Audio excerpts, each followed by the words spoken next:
आपको पता है इंडिया में 100 में से 90 स्टार्टअप पहले 5 साल में ही फेल हो जाते हैं।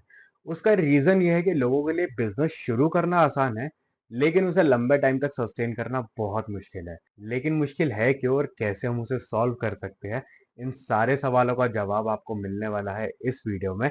तो करते हैं जल्दी से वीडियो को शुरू। तो मैंने अपने सर्कल में काफी सारे लोगों से बात की है जो करंटली अभी अपना बिजनेस रन कर रहे हैं, उनको क्या क्या प्रॉब्लम्स आई, कैसे उन्होंने उसको सॉल्व किया और क्या चीजें वो सही करने की कोशिश कर रहे हैं।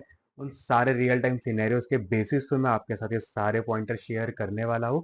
एक बिजनेस को शुरू करने की सबसे पहली और सबसे बड़ी प्रॉब्लम होती है एक बिजनेस को शुरू करना। अरे कहना क्या चाहते हो? नहीं समझे? मैं बताता हूँ।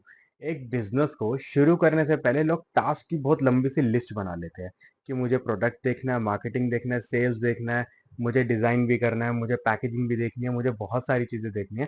तो उन सबकी लिस्ट बना लेते हैं और वो लिस्ट पकड़ के बस देखते रहते हैं, लेकिन कभी बिजनेस को शुरू कर ही नहीं पाते। इसका सिंपल सा सॉल्यूशन ये है कि आप एक स्टेप बाय स्टेप अप्रोच लो, एक गोल डिफाइन करो और उसे मल्टीपल स्टेप्स में डिवाइड कर दो और हर छोटे स्टेप्स की एक डेडलाइन रख दो ताकि आप कंफर्ट जोन में जाके उस स्टेप को डिले ना करो। तो इससे होगा क्या, आप एक स्टेप पे एक टाइम पर फोकस करो। जब वो कंप्लीट हो जाए तो अगले स्टेप की तरफ बढ़ो। तो ऐसे छोटे छोटे स्टेप्स को आप अचीव करते हुए पूरा अपना गोल भी अचीव आराम से कर पाओगे। लेकिन अगर आप उसको दूर से देखते रहोगे, सारे टास्क एक साथ देखते रहोगे, तो आप कभी शुरू कर ही नहीं पाओगे। एक चीज और देखी है मैंने लोगों में, आप भी ये गलती जरूर करते होगे। जब आप एक बिजनेस को शुरू करते हो तो हर बिजनेस ओनर सोचता है कि मैं सब कुछ खुद ही करूं, मार्केटिंग भी मैं देख लूं, प्रोडक्ट भी मैं देख लूं, डिजाइन भी मैं देख लूं, मेरी एक्सपर्टीज नहीं भी है तो मैं सीख के कर लूंगा।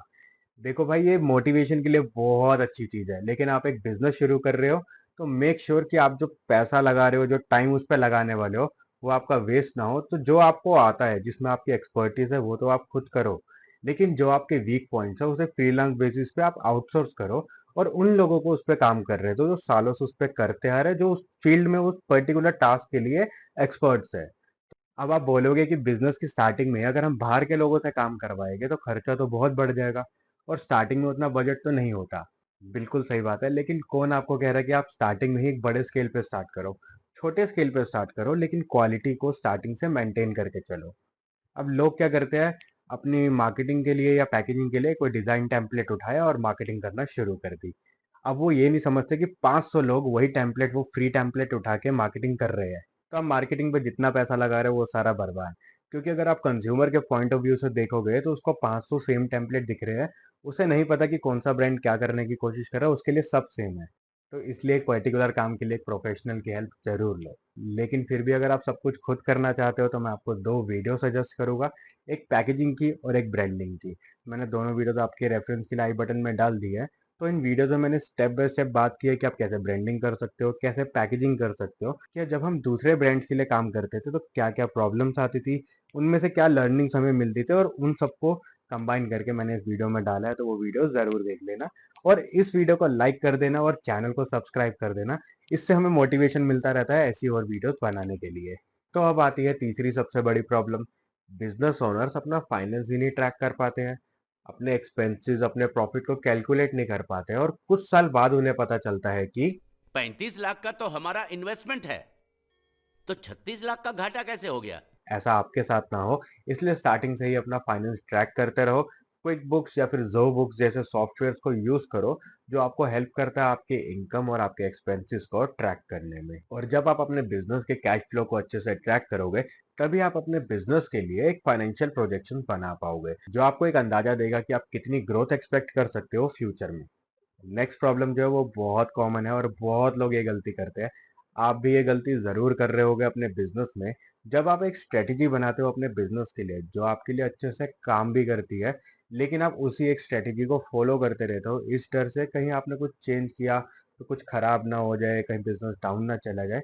ये डर होना चाहिए, लेकिन इस चीज का भी ध्यान रखो कि ट्रेंड्स जो होते हैं वो हर महीने के हिसाब से चेंज होते रहते हैं और टेक्नोलॉजीज इवॉल्व करती रहती है। तो जरूरी नहीं कि आप आज जो कर रहे हो वो कल भी आपके लिए काम करे, ये बहुत मुश्किल है। तो इसका सॉल्यूशन ये है कि आप अपने आप को ट्रेंड्स के साथ अपडेटेड रखो। हर क्वार्टर में अपनी बिजनेस की स्ट्रेटेजीज को रीइवेल्युएट करो और देखो अगर कुछ चेंज करने की जरूरत है तो उसे चेंज करते रहो। नई टेक्नोलॉजीज को अडॉप्ट करने की कोशिश करो। अब जैसे कि आजकल एआई और ऑटोमेशन इतना चल रहा है मार्केट में, और बहुत सारे बिजनेस उससे बहुत फायदा उठा रहे हैं। तो ऐसी चीजों को आप एक्सप्लोर करते रहो अपने बिजनेस के लिए भी। तो अब एक लास्ट पॉइंट पर बात कर लेते हैं। आपका कस्टमर कभी भी आपके प्रोडक्ट्स नहीं खरीदेगा अगर आप भी ये गलती कर रहे हो। कस्टमर जो होता है ना, वो हर बिजनेस का किंग होता है, लेकिन बहुत से बिजनेस ओनर्स ऐसे हैं जो अपने कस्टमर्स को आफ्टर सेल सर्विसेज प्रोवाइड नहीं करते। एक बार सामान बेचते हैं और फिर उसे भूल जाते हैं, ना फीडबैक्स लेते हैं, ना उसे कोई सपोर्ट प्रोवाइड करते हैं, और ना ही उसे कोई प्रॉब्लम आ रही है तो उसे सॉल्व करने में कोई हेल्प करते हैं। तो आप ऐसी गलती बिल्कुल मत करना। अपने कस्टमर्स के फीडबैक्स को एज अ लर्निंग अपॉर्चुनिटीज लो, और अपने प्रोडक्ट और सर्विसेज को अकॉर्डिंगली रिफाइन करने की कोशिश करो। अगर आपके कस्टमर को कोई इश्यू आ रहा है या कोई प्रॉब्लम हो रही है तो उसे जल्दी से जल्दी सॉल्व करने की कोशिश करो। एट द एंड आपको इंश्योर करना है कि आपका कस्टमर हैप्पी हो।